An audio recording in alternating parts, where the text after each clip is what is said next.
Wiggity wiggity, welcome back, guys, to Just Nuts. I'm doing like a weird little discussion video today that I've never really done before, so let me know what you guys think. Let me know what I can do to make these better if I do any of these in the future. But I'm pretty much talking about like the past sets and patterns that we've seen for these deck build packs. So this is kind of going to be focused around hidden summoners a little bit, and pretty much what like the trend has been for these deck build packs, because I think they're a cool idea. It's just 3 new archetypes all at once. I mean, not always new. Sometimes they do sometimes they do support to archetypes that already exist, but they do a decent amount. It's usually like 10 cards for a new archetype. So real quick, let's go through these and let's start to develop a pattern here. So the first one, I'm going to go through to the last 5. That's what I'm going to go through here. So the 5th Hidden Summoners pack from now ago is Destiny Soldier. This came out in November 18th, 2016. They always seem to release a deck build pack in the late end of the year, so usually November, and then February is usually what the trend has been. Which is kind of weird because they're only 3 months apart. So you get 2 deck build packs within 3 months of each other, and then you go a whole 9 months before you get like the next one. So I feel like that's weird, wouldn't it? I feel like it just makes more sense to just do like mid-year and late, if that makes sense. Let me know if that doesn't make sense to you. But Destiny Soldiers featured Destiny Hero support, Abyss Actors, and Dark Lords. As far as I know, none of those were really too meta relevant. I think I heard that Dark Lords were a little bit relevant briefly, but correct me if I'm wrong. I don't remember them hearing that they were ever like too incredibly amazing. But correct me if I'm wrong, please. I would love to know. So I'm going to assume none of that's too groundbreaking as far as where the game was at the time. I didn't start playing Yu-Gi-Oh! Until late 2017, so like November 2017 was when I was getting back into Yu-Gi-Oh! And I've been on it ever since. So like for the past year. And then we have Fusion Enforcers, which came out in February 24th, 2017, which makes sense, like I just said, late 2016, early 2017, and Fusion Enforcers promoted Predaplants, Invoked, and Frightfurs/Fluffles.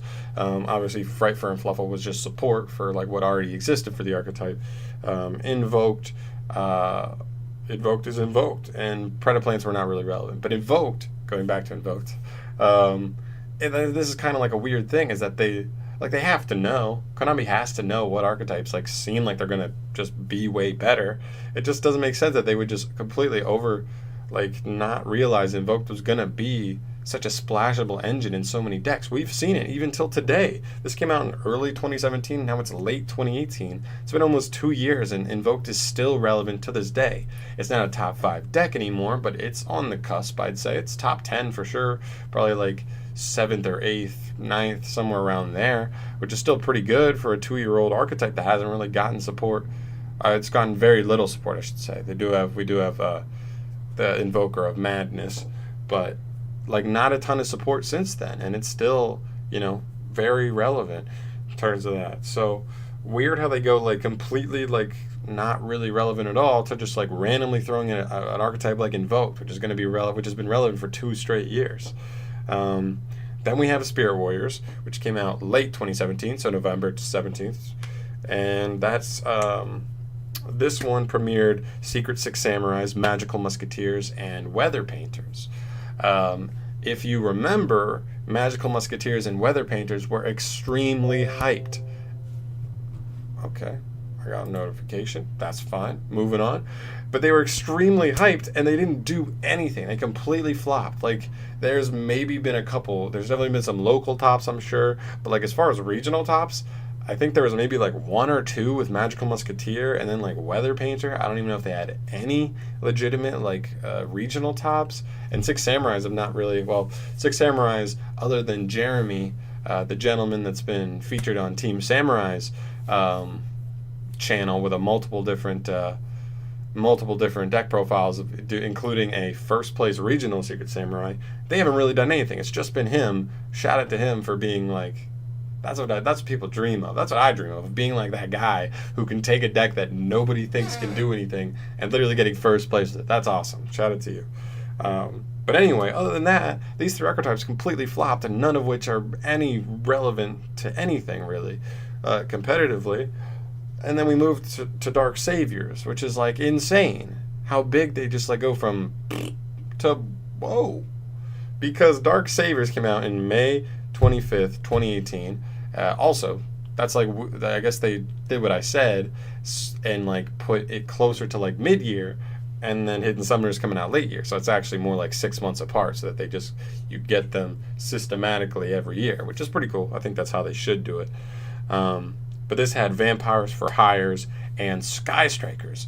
If you don't know anything about current Yu-Gi-Oh, Sky Striker is like by far and away the best deck in the game currently. Literally taking like at least half of top spots in like any big events that have happened recently. We had the 200th YCSs that all happened on the same weekend. We had 3 separate ones. They were huge tournaments, and Sky Strikers took like over half the slots, or at least like pretty close to half the slots in all 3 of them. Easily the most represented deck in Top Cut. So like the fact that they go, like I said, the fact they go from like to just like whoa, like literally the best deck in the game, they just drop in these packs. And now the current one where we have, I meant to switch these, whatever. And now we have Hidden Summoners. Hidden Summoners, which features Prank Kids, Nephthys, and Mayakashis. Mayakashis, I think, are not very good because they're too restricted. All their effects have like pretty rough restrictions, like restricted to only being able to summon Mayakashis for the rest of the turn. Their extra deck monsters are okay, but I don't think they're strong enough to really combat like meta. Like if you're going to be a locked extra deck, you got to have some powerful extra deck monsters, and their extra deck monsters are just kind of like pretty good. So that's how I feel about them. Nephthys, everybody seems to think that Nephthys was designed for Duel Links. Which I think is funny, and I kind of agree. They just seem like way too underwhelming for current Yu-Gi-Oh!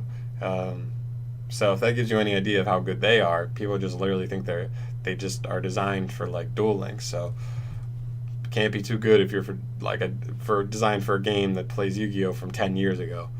And then we have Prank Kids, and this is personally what I'm most excited about Hidden Summoners. Pretty much the only stuff from Hidden Summoners I'm going to be getting is going to be the Prank Kids stuff, because I love the designs, and I love everything about like the artwork and stuff. And I actually think this one has the brightest future of the 3 by far. I think Prank Kids are actually like, if they got the right support, like literally the right support, I think they could like actually be a relevant deck with like 2 new cards. A Link one, and then like I made a video about this dog. If this dog worked like an Amazoness pet tiger or pet baby tiger or whatever, then I think this deck could be relevant, completely relevant, like just with those additions. But for now, they are not. And that's what's important, is that right now Prank Kids are not really going to be relevant until they get any kind of support. None of these will be. So like the fact that they go from hugely relevant archetypes to nothing, to hugely relevant archetype to nothing. And I guess this may mean, with these kind of like the on and off like switching, I guess it may mean that whatever the next deck build pack that comes out should have another archetype that storms onto the meta and is like very quickly relevant. But we'll see. And I just want to talk about this because I just looked it up, and I was interested. I looked it up. I was like, Hidden Summoners coming out. I'll look up some things so I can do a video. And I noticed this, and I want to talk about it because it seems just like really strange to me the way they've like designed these deck build packs. But let me know what you guys think. Let me know if I'm an idiot and Dark Lords were amazing, and that means that 2 of them in a row had relevant stuff. Maybe they just keep thinking that these cards can be these decks can be relevant, and then they just flop. Maybe they're just wrong and they think they'll be good. I don't know why they would ever think Nephthys is good. They definitely don't think Nephthys is good. I think they have enough sense. I think they have people that can test the decks against, current decks and then know how they stand. So it's like, it doesn't make sense to me. But I guess they can't just like release a new amazing archetype all over like every couple months, because I don't know, they just released Thunder Dragons tomorrow. Thunder Dragons literally come out tomorrow, and then in less than a month we'd have another like meta deck. So I feel like that's kind of crazy if they would do it like that. But like I said, let me know what you guys think. If you like this video and want to see more Yu-Gi-Oh videos like it, subscribe for more. I'm staying on the Yu-Gi-Oh video grind. I'm trying to upload at least daily, if not more than once a day. And I'm bringing all the news, pretty much all relevant news as I see it, to you pretty much as soon as I can. Hopefully within the hour of it coming out. I do my best. Takes time to upload. I'm sorry. But yeah, guys, thank you so much for watching this video, and enjoy the rest of your Thursday. And look forward to Soul Fusion tomorrow. That's going to be awesome. Soul Fusion is a very good set, I feel. Yeah. Bye, guys.